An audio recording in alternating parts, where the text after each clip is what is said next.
It's funny. In all the years of work, I don't remember anyone older than me talking about the moment where they realized their role had shifted. Had a birthday in November. I'm the oldest of the Gen X's, along with everyone else who is the oldest. I'm the youngest of the oldest of the Gen X's, which is a very garbled phrase. And it's just interesting because most of the boomers have moved out of the workforce.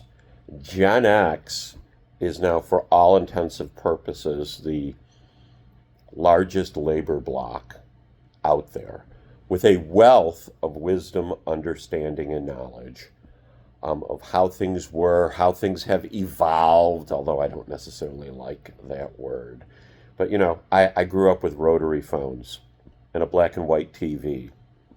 And as I like to tell people, where I grew up in Elmhurst, Illinois, a suburb of Chicago, our block was the first block to get wired for cable when I was in seventh grade, I believe it was, seventh or eighth grade. I remember the building, Carl Sandburg Junior High School. Anyways, and the world has changed so much, and I would say for the most part for the better.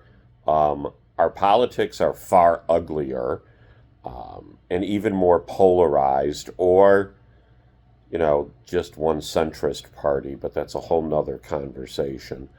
I've watched technology change and change and change, and I'm very enthused about what AI can bring, and also, concerned about what AI can bring. But I'm sure people in the same age brackets when a computer started, or the internet started, or a handheld calculator, which we still have on our cell phones. It's kind of funny. And I use the calculator. Do you? Anyways, there is so much that has changed. And now I'm looking at my career and the people that are coming up, not just in my company, but in client companies and competitor companies, and the age of the millennial and the age of Gen Z is starting to take off.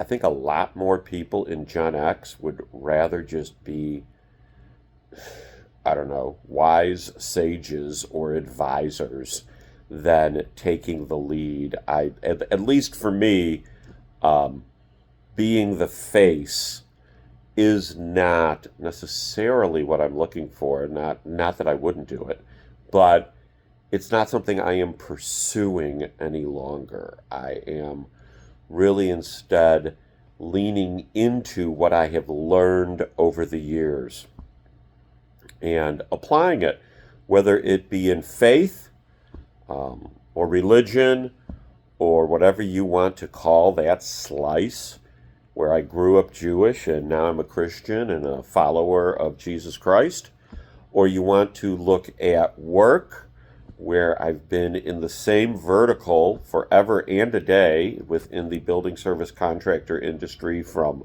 telemarketer to salesperson to sales and operations, executive leadership, and now strictly sales with a little bit of marketing and a little bit of sales enablement. It's kind of cool. But that's leaning on things that I've learned over the years. Or international best-selling author, which I've also done, written the book. Go find it, proverbsforleadership.com. You can buy it there.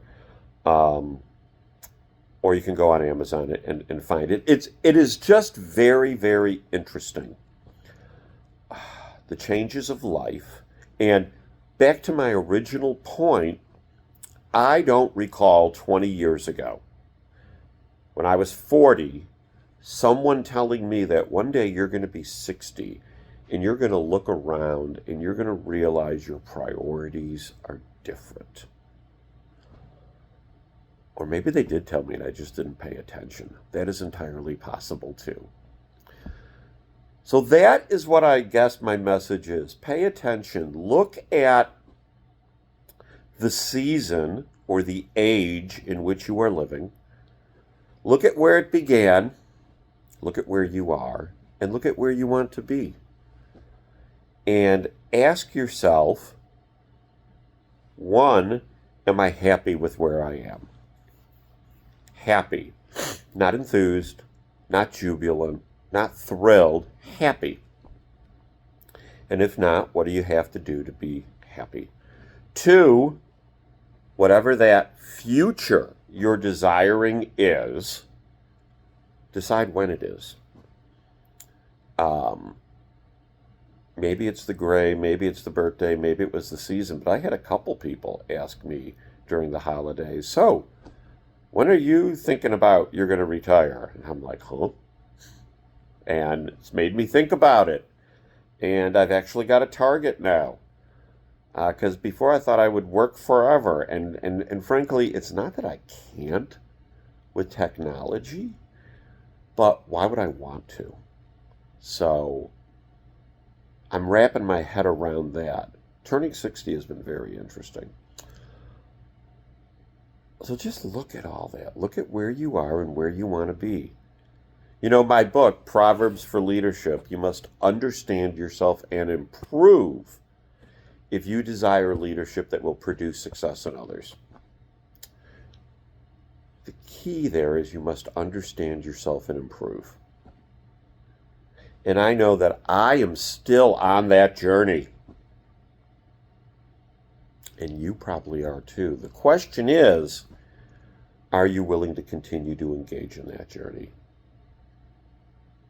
So lay out your map, decide to engage, set some thresholds, some markers with some dates. I have a countdown app going on my phone right now for a goal that I had set, and I don't think there's any way I can make that deadline any longer. But I'm not changing the countdown because I need to feel whatever it is I will feel if I miss that deadline. So be happy, be well, think about what I said in this video, and be blessed in all you do. See ya.